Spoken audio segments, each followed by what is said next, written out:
ભૂખ્યા મરી જવું, પરંતુ ગણેશ ચતુર્થીના ઉપવાસ દરમિયાન આ 5 કામ ભૂલથી પણ ન કરવા, નહીં તો ભગવાન ગણેશ અને માતા લક્ષ્મી તમારાથી નારાજ થઈ જશે. ઘરમાં ગરીબી અને કંગાળપણું આવશે, અને આખું ઘર કાળ સર્પ યોગથી ઘેરાઈ જશે. તેથી સંપૂર્ણ માહિતી માટે આ વિડીયોને અંત સુધી જરૂર જુઓ. પછી એમ ન કહેવું કે અમને કહ્યું ન હતું. હા મિત્રો, કે ગણેશ ચતુર્થીના દિવસોમાં સ્ત્રીઓ અને પુરુષોએ આ 5 કામ ભૂલથી પણ ન કરવા જોઈએ. ભક્તો, આ વર્ષે ગણેશ ઉત્સવ પોતાની સાથે અત્યંત શ્રેષ્ઠ અને શુભ યોગ લઈને આવ્યો છે, જેમાં ખાસ કરીને સર્વાર્થ સિદ્ધ યોગ જેવા શુભ યોગોનો અદ્ભુત સંયોગ બની રહ્યો છે. હા મિત્રો, ગણેશ ચતુર્થીના દિવસોમાં ભગવાન ગણેશની કૃપાથી તમારું જીવન સંપૂર્ણ રીતે બદલાઈ જશે. તેથી મિત્રો, ખાસ કરીને આ ગણેશ ચતુર્થીના ઉપવાસમાં આ પવિત્ર દિવસે તમારે આ કામો કરવાની સખત મનાઈ છે. જો કોઈ સ્ત્રી કે પુરુષ જ્ઞાન વિના ગણેશ ઉત્સવ અને ઉપવાસના દિવસે આ 5 કામ કરે છે, તો ભગવાન ગણેશ અને માતા લક્ષ્મી તેનાથી નારાજ થઈ જાય છે, જેના કારણે તે વ્યક્તિને આજીવન નિરાશા સહન કરવી પડી શકે છે અને ભયંકર કાળ સર્પદોષનો સામનો કરવો પડી શકે છે. તેથી તમને વિનંતી છે કે આ વિડીયોને સંપૂર્ણ જુઓ, અધવચ્ચે ન છોડો. ઘણા લોકો વિડીયોને અધવચ્ચે જોવે છે અને આવા વ્યક્તિને જીવનમાં ક્યારેય સફળતા મળી શકતી નથી. તેથી વિડીયોને અધૂરો છોડીને ન જાઓ. આ વિડીયોને સંપૂર્ણ જોવાથી જ તમને સંપૂર્ણ માહિતી મળશે. મિત્રો, આપણા હિન્દુ ધર્મમાં વર્ષના 12 મહિનામાંથી આ મહિનામાં સ્ત્રીઓ અને કુંવારી કન્યાઓ ગણેશ ઉત્સવના દિવસોમાં ઉપવાસ રાખે છે. સ્કંદ પુરાણ મુજબ આ દિવસે જો કોઈ વ્યક્તિ ગણેશ ઉત્સવના ઉપવાસના દિવસે આવું કામ કરે છે, તો તેના ઘરના દરવાજેથી જ ભગવાન ગણેશ અને માતા લક્ષ્મી પાછા ફરી જાય છે. ખાસ કરીને સુહાગન સ્ત્રીઓએ આ બાબતનું વિશેષ ધ્યાન રાખવું, નહીં તો ઘરમાં ભયંકર ગરીબી આવશે. મિત્રો, બાબત એવી છે કે અમારું કામ તો છે સલાહ આપવાનું. અમે તો ફક્ત સલાહ જ આપી શકીએ. હવે તમે તેને માનો કે ન માનો, તે તમારી મરજી. પરંતુ ભક્તો, એક વાત જરૂર કહીશું કે જો તમે માનશો તો તમારો બેડો પાર થઈ જશે. મિત્રો, જો સુહાગન સ્ત્રીઓ ગણેશ ઉત્સવના દિવસોમાં ઉપવાસ રાખે છે, રોજ ભગવાન ગણેશની પૂજા અર્ચના કરે છે, ભગવાન ગણેશને ફૂલોની માળા અને મોદક ચઢાવે છે, તો તમે આ વિડીયોને હળવાશથી ન લો. આ વખતે ઘણા વર્ષો બાદ આવો દુર્લભ સંયોગ બન્યો છે. ગણેશ ઉત્સવના આ પવિત્ર દિવસે કુલ 21 પ્રકારના શુભ માંગલિક યોગ બની રહ્યા છે, જેમાં ધન પ્રાપ્તિ યોગ પણ સામેલ છે. આ ઉપરાંત ભક્તો, આ દિવસે તમે કયા રામબાણ ઉપાયો કરવા જોઈએ જેનાથી તમારા જીવનમાં 101% ધનની પ્રાપ્તિ થાય? આ ગણેશ ઉત્સવમાં 5 ભૂલોના કારણે તમારે 7 જન્મો સુધી ગરીબ નહીં રહેવું પડે, તેના વિશે અમે તમને જણાવીશું. આ ઉપરાંત આ વિડીયોમાં અમે તમને એ પણ જણાવીશું કે ગણેશ ઉત્સવના ઉપવાસના દિવસે જે કોઈ આ એક વસ્તુ ખાશે, તેના ઘરે ખૂબ ધન આવશે. તો ભક્તો, આજનો આ વિડીયો ખૂબ જ જ્ઞાનવર્ધક સાબિત થવાનો છે. તો તમારા ફાયદા માટે આ વિડીયોને અંત સુધી જરૂર જુઓ. જો તમે આજે મહાયોગ ટીવી ચેનલનો આ વિડીયો અધવચ્ચે જોશો, તો જીવનમાં તમને ક્યારેય સફળતા નહીં મળે. તેથી ગણેશ ઉત્સવના વિડીયોને ધ્યાનથી સંપૂર્ણ જુઓ. આજના આ વિડીયોમાં અમે તમને ગણેશ ઉત્સવના દિવસે એવી 5 ભૂલો વિશે જણાવીશું જે તમારે ભૂલથી પણ ન કરવી જોઈએ, અને ઉપવાસના દિવસે તમારે શું ખાવું જોઈએ અને શું ન ખાવું જોઈએ, જેથી પરિવારમાં કાળ સર્પ દોષ ન લાગે. આ ઉપરાંત ગણેશ ઉત્સવના ઉપવાસના દિવસે કરવા જોઈએ તેવા 4 થી 5 વિશેષ ઉપાયો પણ જણાવીશું, અને આ દિવસે તમારે કઈ કઈ બાબતોનું ધ્યાન રાખવું જોઈએ, તેમજ આ મહિનામાં તમારે કયા 5 કામથી બચવું જોઈએ. આ બધી માહિતી અમે તમને આ ગણેશ ઉત્સવ દરમિયાનના આ નાનકડા, પ્યારા વિડીયોમાં આપીશું. ચાલો હવે જાણીએ એવી ભૂલો વિશે જે અજાણતામાં દરેક માતાબેન અને ભાઈ-બહેનથી થઈ જાય છે. ભક્તો, આ જાણતા પહેલા તમને એક નાની વિનંતી છે. તમે તમારી રાશિ કમેન્ટ બોક્સમાં જરૂર મૂકો, કારણ કે અમે રાશિ સાથે જોડાયેલું ભાગ્ય પણ જણાવીએ છીએ. જો ગણેશ ચતુર્થીના દિવસોમાં તમારી રાશિ મુજબ કોઈ ખાસ ઉપાય હશે, તો અમે તમારા કમેન્ટના જવાબમાં જણાવી દઈશું. તેથી કમેન્ટમાં તમારી રાશિ જરૂર મૂકો, જેથી તમારા માટે જો કોઈ વિશેષ ઉપાય હશે, તો અમે તમારા કમેન્ટના જવાબમાં જણાવી દઈશું. ગણેશ ઉત્સવ દરમિયાન ન કરવાની 5 ભૂલો. 1. ગણેશજીને એકલા છોડવા. ગણેશ સ્થાપના પછી એવી માન્યતા છે કે તેઓ અતિથિના રૂપમાં તમારા ઘરે વિરાજે છે. મિત્રો, જો તમે હજી સુધી વિડીયોને લાઇક ન કર્યો હોય, તો લાઇક જરૂર કરો. મહાયોગ ટીવી ચેનલને સબસ્ક્રાઇબ કરો અને આ વિડીયોને વધુમાં વધુ દરેક હિન્દુ ભાઈ સાથે શેર કરો. જ્યારે કોઈ અતિથિ ઘરે આવે છે ત્યારે તેની સેવા સત્કાર કરવો જરૂરી હોય છે, પરંતુ ઘણી વખત લોકો ગણેશજીને એકલા છોડીને કામકાજમાં વ્યસ્ત થઈ જાય છે અથવા બહાર નીકળી જાય છે. આ એક મોટી ભૂલ ગણાય છે. એવું માનવામાં આવે છે કે ગણેશજીને હંમેશા કોઈને કોઈ ભક્તની હાજરી અને સેવાની જરૂર હોય છે. પૂજાના દિવસોમાં એ ધ્યાન રાખવું જોઈએ કે ઘરનો કોઈ સભ્ય તેમની પાસે સમયાંતરે બેસે, મંત્ર જાપ કરે, ભજન કરે કે સામાન્ય વાતચીત કરે. આ શ્રદ્ધા અને પ્રેમની અભિવ્યક્તિ છે. જો ગણેશજી એકલા રહી જાય તો એવું માનવામાં આવે છે કે તેઓ અવગણના અનુભવે છે. જેનાથી ઘરમાં તેમની કૃપા ઓછી થઈ શકે છે. આથી ગણેશજીની સ્થાપના પછી ઘરમાં સંગીત, ભજન અને સકારાત્મક ઊર્જાનું વાતાવરણ જાળવવું જોઈએ. 2. ઘરમાં ઝઘડો કે કલેશ કરવો. ગણેશજી બુદ્ધિ અને વિવેકના દેવતા છે અને તેમનું આગમન ઘરમાં સુખ શાંતિ સ્થાપવા માટે થાય છે. પરંતુ ઘણી વખત લોકો આ દિવસોમાં એકબીજા સાથે ઝઘડી લે છે, દલીલ કરે છે કે ઘરનું વાતાવરણ બગાડે છે. આ એક મોટો દોષ ગણાય છે. ગણેશજીને ઘરમાં કલેશ પસંદ નથી. તેઓ જ્યાં કલેશ જુએ છે ત્યાંથી જલ્દી વિદાય લઈ લે છે. તેથી ગણેશ ઉત્સવ દરમિયાન ખાસ ધ્યાન રાખવું જોઈએ કે ઘરનું વાતાવરણ હસી-ખુશી અને શાંતિપૂર્ણ રહે. આપસી મતભેદ હોય તો પણ તેને શાંત ભાવે ઉકેલવા જોઈએ. આ સમયગાળામાં ઘરનો દરેક સભ્ય ભગવાનની કૃપા મેળવવા માટે સંયમ અને પ્રેમનું પાલન કરે. જો આ ભૂલ થાય તો ગણેશજીની હાજરીનું વાસ્તવિક ફળ મળતું નથી અને તેમના આશીર્વાદની અસર ઘટી શકે છે. 3. માંસ, દારૂ કે તામસિક ભોજનનું સેવન. ગણેશ ઉત્સવ દરમિયાન શુદ્ધ સાત્વિકતા જાળવવી અત્યંત જરૂરી છે. પરંતુ ઘણા લોકો અજાણતામાં બહારથી ભોજન મંગાવી લે છે, માંસાહાર કરે છે કે દારૂનું સેવન કરી બેસે છે. આ ગણેશજીનું સીધું અપમાન છે. જ્યાં સુધી તેઓ ઘરમાં વિરાજમાન હોય ત્યાં સુધી ઘરમાં પવિત્રતા, સાત્વિકતા અને નિયમોનું પાલન થવું જોઈએ. આ દરમિયાન ઘરે બનેલું તાજું, સાત્વિક અને શુદ્ધ ભોજન જ ખાવું જોઈએ.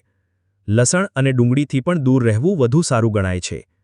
કારણ કે તામસિક ભોજનથી ઘરનું વાતાવરણ દૂષિત થાય છે અને પૂજાની અસર ઘટે છે. આવું કરવાથી ગણેશજીની કૃપા ધીમે ધીમે દૂર થઈ શકે છે. તેથી આ ભૂલ બિલકુલ ન કરવી જોઈએ. ગણેશજીની મૂર્તિની સામે પીઠ ફેરવવી. પૂજા દરમિયાન કે મૂર્તિની સામે બેસીને ઘણા લોકો અજાણતામાં ગણેશજી તરફ પીઠ ફેરવી લે છે. આ અશુભ ગણાય છે. જ્યારે ભગવાન ઘરમાં વિરાજેલા હોય ત્યારે તેમને સંપૂર્ણ સન્માન આપવું જોઈએ. પીઠ ફેરવવી એ અવગણનાનું પ્રતીક છે. એટલું જ નહીં, જો મૂર્તિની સામે બેસવું હોય તો પણ ધ્યાન રાખવું કે મોઢું તેમની તરફ રહે અને જો ઊભા થઈને જવું હોય તો બાજુથી કે થોડું ઝૂકીને જવું. મૂર્તિની સામે બેસીને ખાવું પીવું, ફોન ચલાવવું કે હસી મજાક કરવું ટાળવું જોઈએ. મૂર્તિની સામે શ્રદ્ધા, ભક્તિ અને મર્યાદા જાળવવી જ યોગ્ય આચરણ છે. આવું ન કરવાથી પૂજાની અસર ઘટે છે અને ભગવાનની હાજરીનું સન્માન રહેતું નથી. વિસર્જન પહેલાં મૂર્તિને સ્પર્શ કરવો કે હલાવવી. ઘણી વખત ઉત્સાહમાં લોકો મૂર્તિને વારંવાર ઉપાડે છે, હલાવે છે કે ફોટો ખેંચવા માટે ઇધર-ઉધર કરે છે. આ ભૂલ બિલકુલ ન કરવી જોઈએ. ગણેશજીની મૂર્તિ જ્યાં સુધી વિધિવત વિસર્જન ન થાય ત્યાં સુધી સ્થિર સ્થિતિમાં જ વિરાજમાન રહેવી જોઈએ. તેમને ઇધર-ઉધર કરવું અનાદર ગણાય છે. મૂર્તિની પાસે બેસીને ભજન કરવું, આરતી કરવી અને પ્રસાદ ચઢાવવો જ યોગ્ય છે. વિસર્જન પહેલા સુધી તેમને સંપૂર્ણ શ્રદ્ધા અને સ્થિરતાથી પૂજવું જોઈએ. એ ધ્યાન રાખવું જોઈએ કે મૂર્તિ ફક્ત માટીની પ્રતિમા નથી, પરંતુ તે દિવસોમાં તે સાક્ષાત ગણેશજીનું સ્વરૂપ છે. તેમને હલાવવું ડોલાવવું એ તેમની સાથે રમત કરવા સમાન છે. આ ભૂલ થવાથી પૂજાનું પુણ્ય ઘટી શકે છે. ગણેશોત્સવ દરમિયાન કરવા જોગ ઉપાયો. 1. ધન અને સમૃદ્ધિની પ્રાપ્તિ માટે. ગણેશ ચતુર્થીના દિવસે ધન પ્રાપ્તિ અને ઘરમાં સમૃદ્ધિ લાવવા માટે સૌથી અસરકારક ઉપાય છે ગણેશજીને દુર્વા, ગોળ અને મોદક અર્પણ કરવું. ગણેશજી દુર્વા એટલે કે હરિયાળી ઘાસથી અત્યંત પ્રસન્ન થાય છે. શાસ્ત્રોમાં કહેવાયું છે કે ગણેશજીને દુર્વા ચઢાવવાથી જીવનની આર્થિક અડચણો દૂર થાય છે. ચતુર્થીના દિવસે સવારે સ્નાન કરીને પીળા વસ્ત્ર પહેરો, ગણેશજીની સામે દીપક પ્રગટાવીને 21 દુર્વા, ગોળ અને મોદક અર્પણ કરો. સાથે જ ઓમ શ્રી ગણ સૌમ્યાય ગણપતયે નમઃ મંત્રનો 108 વખત જાપ કરો. ત્યારબાદ પરિવારના સભ્યોમાં મોદકનો પ્રસાદ વહેંચો. આ ઉપાય આ સિદ્ધાંત પર આધારિત છે કે ગણેશજી વિઘ્નહર્તા અને સંપત્તિના દ્વાર ખોલનારા દેવતા છે. જ્યારે અમે તેમની પ્રિય વસ્તુઓ ચઢાવીને મંત્રજાપ કરીએ છીએ તો ઘરમાં લક્ષ્મીનો સ્થાયી નિવાસ થાય છે અને ધન-ધાન્યની ક્યારેય કમી રહેતી નથી. આ ઉપાય ખાસ કરીને એ લોકો માટે લાભદાયી છે જેમના જીવનમાં વારંવાર આર્થિક સંકટ આવે કે ધન ટકતું નથી. 3. સંતાન સુખ અને પારિવારિક ખુશહાલી માટે. ગણેશજીને સંતાન સુખ આપનારા દેવતા ગણવામાં આવે છે. મિત્રો, જો તમે હજી સુધી વિડીયોને લાઇક ન કર્યો હોય કે મહાયોગ ટીવી ચેનલને સબસ્ક્રાઇબ ન કર્યું હોય તો વિડીયોને લાઇક કરો અને ચેનલને જરૂર સબસ્ક્રાઇબ કરો. ચતુર્થીના દિવસે સંતાન પ્રાપ્તિની ઈચ્છા રાખનારા દંપતીએ ગણેશજીને દૂધ, મધ અને મોદકનો ભોગ અવશ્ય ચઢાવવો. સ્નાન કરીને સ્વચ્છ વસ્ત્ર પહેરો, ગણેશજીની સામે દીપક પ્રગટાવીને આ ભોગ અર્પણ કરો. સાથે જ ઓમ એકદંતાય વિદ્મહે વક્રતુંડાય ધીમહિ તન્નો દંતી પ્રચોદયાત મંત્રનો 21 વખત જાપ કરો. મંત્ર જાપ પછી દંપતીએ સાથે મળીને મોદકનો પ્રસાદ ગ્રહણ કરવો. આ ઉપાય ફક્ત સંતાન સુખ જ નથી આપતો, પરંતુ પરિવારમાં આપસી પ્રેમ અને ખુશહાલી પણ લાવે છે. ગણેશજીને સિદ્ધિવિનાયક અને વિઘ્નહર્તા કહેવામાં આવે છે, એટલે કે તેઓ અડચણો દૂર કરીને સિદ્ધિ આપે છે. જ્યારે અમે દૂધ અને મધનો ભોગ ચઢાવીએ છીએ, તો તે પવિત્રતા અને મધુરતાનું પ્રતીક છે. આથી પરિવારમાં સુખ, શાંતિ અને પ્રેમ વધે છે. આ ઉપાય એ દંપતીઓ માટે પણ ફળદાયી છે, જેમના દાંપત્ય જીવનમાં મતભેદ રહે છે. શત્રુ અને અડચણો દૂર કરવા માટે. જો જીવનમાં શત્રુઓ અડચણો ઊભી કરે છે કે વારંવાર કાર્યોમાં અવરોધ આવે છે, તો ગણેશ ચતુર્થીના દિવસે આ વિશેષ ઉપાય કરવો જોઈએ. આ દિવસે ગણેશજીને લાલ ચંદનથી તિલક કરો અને 7 પ્રકારના અનાજ એટલે કે સપ્તધાન્ય ઘઉં, ચોખા, મગ, મસૂર, ચણા, જવ અને તલ અર્પણ કરો. પૂજા સમાપ્ત થયા પછી આ 7 અનાજ પક્ષીઓને ખવડાવી દો કે જરૂરિયાતમંદોને દાન કરી દો. સાથે જ ઓમ વક્રતુંડાય હું મંત્રનો 108 વખત જાપ કરો. આ ઉપાય શત્રુઓની શક્તિને નબળી કરી દે છે અને અડચણો આપોઆપ દૂર થવા લાગે છે. લાલ ચંદન શાંતિ અને બળનું પ્રતીક છે, જ્યારે સપ્તધાન્ય સમસ્ત જીવોના પોષણનો સંકેત છે. જ્યારે આને દાન કરવામાં આવે છે, ત્યારે તે દૈવી ઊર્જાને પ્રસન્ન કરે છે અને ગણેશજી સાધકની રક્ષા કરે છે. આ ઉપાય ખાસ કરીને એ લોકો માટે છે જેમના જીવનમાં વારંવાર દુશ્મની, કોર્ટ કચેરી કે વિવાદ સામે આવે છે. 5. વિદ્યા અને અભ્યાસમાં સફળતા માટે. ગણેશજીને વિદ્યાદાતા અને બુદ્ધિના સ્વામી કહેવામાં આવે છે. ચતુર્થીના દિવસે વિદ્યાર્થીઓ કે સ્પર્ધાત્મક પરીક્ષાની તૈયારી કરનારા લોકોએ આ ઉપાય કરવો. સવારે સ્નાન કરીને સફેદ વસ્ત્ર પહેરો અને ગણેશજીને સફેદ ફૂલ અને દૂર્વા અર્પણ કરો. ગણપતિની સામે 5 દીપક પ્રગટાવો અને ઓમ વક્રતુંડાય હું મંત્રનો 108 વખત જાપ કરો. પૂજા પછી પ્રસાદ તરીકે મીઠાઈ વહેંચો. આ ઉપાય અભ્યાસમાં મન લગાવવા, સ્મરણ શક્તિ વધારવા અને પરીક્ષામાં સફળતા માટે અત્યંત અસરકારક છે. સફેદ ફૂલ અને દૂર્વા શુદ્ધતા અને એકાગ્રતાનું પ્રતીક છે. 5 દીપક પ્રગટાવવું એ પંચતત્વોને જાગૃત કરવું છે, જેનાથી મન સ્થિર થાય છે. ગણેશજીના આશીર્વાદથી વિદ્યાર્થીનો આત્મવિશ્વાસ વધે છે અને મુશ્કેલ પરીક્ષા પણ સરળ થઈ જાય છે. 6. લગ્નમાં આવતી અડચણો દૂર કરવા માટે. જે યુવકો કે યુવતીઓના લગ્નમાં અડચણો આવતી હોય, તેમના માટે ગણેશ ચતુર્થીનો આ ઉપાય ખૂબ અસરકારક છે. આ દિવસે સ્નાન કરીને પીળા વસ્ત્ર પહેરો અને ગણેશજીની સામે હળદરની 5 ગાંઠો અને 1 સોપારી અર્પણ કરો. ત્યારબાદ ઓમ વરપ્રદાય નમઃ મંત્રનો 51 વખત જાપ કરો. પૂજા પૂર્ણ થયા પછી હળદરની ગાંઠ અને સોપારીને પીળા કપડામાં બાંધીને તમારા રૂમમાં સાચવી રાખો. આ ઉપાય લગ્નમાં આવતી અડચણો દૂર કરે છે અને ટૂંક સમયમાં યોગ્ય જીવનસાથી મળવાનો માર્ગ ખોલે છે. શાસ્ત્રોમાં હળદરને શુભતા અને લગ્નનું પ્રતીક ગણવામાં આવે છે, જ્યારે સોપારી સ્થાયિત્વ અને બંધનનું પ્રતીક છે. જ્યારે આને ગણેશજીને અર્પણ કરીને સાચવવામાં આવે છે, ત્યારે લગ્નમાં આવતી અડચણો દૂર થાય છે. આ ઉપાય ખાસ કરીને એ કન્યાઓ અને યુવકો માટે અત્યંત ફળદાયી છે, જેમનું લગ્ન લાંબા સમયથી અટકેલું હોય કે વારંવાર રિશ્તા તૂટી જતા હોય. આ ઉપાયથી ઝડપથી લગ્નના યોગ બને છે અને દાંપત્ય જીવન સુખમય બને છે. 7. વેપાર અને વ્યવસાયમાં ઉન્નતિ માટે. ગણેશ ચતુર્થીના દિવસે વેપારી વર્ગ અને નોકરી કરનારા લોકોએ આ ઉપાય કરવો, જેથી વ્યવસાયમાં સતત પ્રગતિ થાય. સવારે સ્નાન કરીને લાલ વસ્ત્ર પહેરો અને ગણેશજીને લાલ સિંદૂર, ગોળ અને 5 નાળિયેર અર્પણ કરો.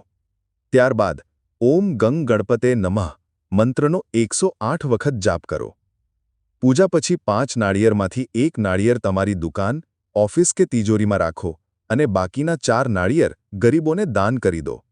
આ ઉપાય વેપારમાં વૃદ્ધિ, અટકેલું ધન મળવું અને નવી તકો પ્રાપ્ત કરવામાં અત્યંત મદદરૂપ છે. શાસ્ત્રોમાં નાળિયેરને લક્ષ્મીનું પ્રતીક ગણવામાં આવે છે, જ્યારે સિંદૂર મંગળનું દ્યોતક છે. જ્યારે આને ગણેશજીને અર્પણ કરીને ઘર કે દુકાનમાં રાખવામાં આવે છે ત્યારે વેપારમાં સ્થિરતા આવે છે અને ધનલાભના માર્ગો ખુલે છે. આ ઉપાય એ લોકો માટે પણ લાભકારી છે જેમનો વેપાર નુકસાનમાં ચાલી રહ્યો છે કે નોકરીમાં ઉન્નતિ અટકી ગઈ છે. હિમને ગણેશ ઉત્સવમાં ખાવા જો ખાસ વસ્તુઓ. ગણેશ ઉત્સવના દિવસોમાં કેટલીક ખાસ વસ્તુઓ ખાવી અત્યંત શુભ અને જરૂરી ગણાય છે, કારણ કે આ ફક્ત ગણપતિ બાપ્પાને પ્રિય નથી, પરંતુ તેનું સેવન કરવાથી આરોગ્ય લાભ અને આધ્યાત્મિક ઉન્નતિ પણ થાય છે. મોદક આ ગણપતિ બાપ્પાનો સૌથી પ્રિય ભોગ છે અને આનંદનું પ્રતીક ગણાય છે. ગોળ અને નાળિયેરથી બનેલા મોદક ખાવાથી મનુષ્યના જીવનમાં પ્રસન્નતા અને ધન સમૃદ્ધિ આવે છે. ગોળ અને ચણા આ શરીરને ઊર્જા આપે છે, સાથે જ પારિવારિક સુખ અને દીર્ઘાયુ આપે છે. નાળિયેરથી બનેલી મીઠાઈઓ જેમ કે લડ્ડુ અને બરફી ખાવી જરૂરી છે, કારણ કે નાળિયેર શુદ્ધતા અને સમૃદ્ધિનું પ્રતીક છે અને તે ઘરમાં લક્ષ્મીનો વાસ કરાવે છે. દૂર્વા અને તુલસી મિશ્રિત પ્રસાદ આ નકારાત્મક શક્તિઓને દૂર કરીને મન અને આત્માને શાંતિ આપે છે. પંચામૃત દૂધ, દહીં, ઘી, મધ અને ખાંડથી બનેલું પંચામૃત પ્રસાદ તરીકે ગ્રહણ કરવું ખૂબ લાભદાયી છે, કારણ કે તે શરીરને શુદ્ધ કરે છે, બુદ્ધિને તીક્ષ્ણ બનાવે છે અને રોગોથી રક્ષણ આપે છે.